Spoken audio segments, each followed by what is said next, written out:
Kasihan sekali melihat Gibran ini, teman-teman. Kasihan sekali melihat wakil presiden kita di usianya yang masih muda, belum sempat merasakan tenangnya mengabdi.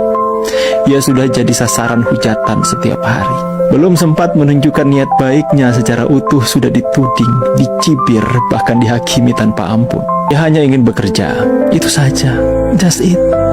Tapi mengapa seolah-olah semua langkahnya salah? Tatapannya yang tenang dianggap sombong, diamnya disangka kebodohan, kunjungannya ke rakyat dipelintir jadi pencitraan. Padahal kalau kita jujur, berapa banyak pemimpin muda yang rela datang ke pelosok, menyapa rakyat satu persatu tanpa kamera, tanpa protokol ketat. Gibran mungkin anak presiden, ya, dia anak presiden ke-7 Republik Indonesia. Tapi hari ini ia adalah wakil presiden Republik Indonesia. Jabatan yang dipilih lewat pemilu, bukan warisan. Tapi entah kenapa, setiap langkahnya seperti terus diikuti dengan sorotan penuh curiga. Dianggap tidak layak, dianggap hanya numpang nama, dianggap kecelakaan politik, dianggap manipulasi politik. Dan yang paling menyakitkan, dia tidak melawan, hanya diam seperti video yang kita lihat tadi. Ia diam, ia telan semua tudingan itu bulat-bulat. Ia tersenyum meski mungkin hatinya remuk. Ia tetap datang ke pasar menyalami rakyat kecil, padahal mungkin malam sebelumnya ia tidak bisa tidur karena tekanan yang begitu hebat. Apa tak ada sedikit pun rasa iba dari mereka yang menyerang Gibran terus-menerus? Gibran itu manusia biasa, punya hati, punya perasaan. Tapi seolah semuanya ditutup demi menjadikannya target empuk. Kami yang melihat dari jauh hanya bisa mengelus dada. Kami tahu kau tidak sempurna, Mas Gibran. Tapi kami juga tahu kau belum sempat diberi kesempatan. Kami kasihan kepadamu, Mas. Bukan karena kau lemah, tapi karena kau kuat sendirian.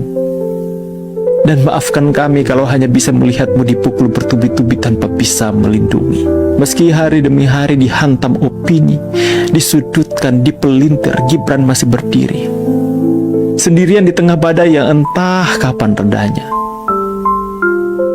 Ia tidak menyalahkan siapapun, tidak juga menunjuk jari. Ia hanya berjalan terus menyapa rakyat satu persatu, menyimpan luka yang tidak pernah ia tunjukkan. Kadang kami berpikir, bagaimana rasanya menjadi Gibran, duduk di kursi kekuasaan, tapi terasa dingin karena tak pernah benar-benar diterima.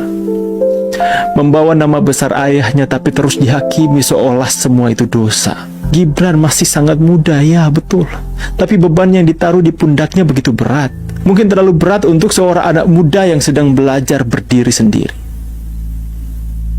Apa tak ada ruang untuk sedikit memaklumi? Apa terlalu sulit memberi ia kesempatan? Apa semua kebaikan hanya dianggap topeng belaka? Gibran bukan sempurna, tapi cara orang memperlakukannya kadang membuat kami bertanya, apa yang sebenarnya kalian benci? Orangnya kah? Atau hanya karena namanya? Dan yang membuat hati makin miris adalah ketika Gibran tetap bersikap tenang, tidak membalas makian dengan makian, tidak membalas emosi dengan emosi, tidak tampil bermain drama di televisi. Ia memilih sibuk bekerja, hadir di tengah rakyat, memeluk orang tua, mendengar keluhan petani, duduk bersimpu di hadapan rakyat kecil, sama persis seperti yang papanya lakukan. Gibran mungkin diam, tapi diamnya bukan lemah. Ingat, diamnya adalah cara seorang anak bangsa menjaga martabat dirinya. Dan kami, rakyat yang masih mempunyai hati, melihat itu semua, camkan. Kami kasihan, bukan karena kamu kalah, Mas Gibran, tapi karena kamu terlalu kuat menanggung semuanya sendirian.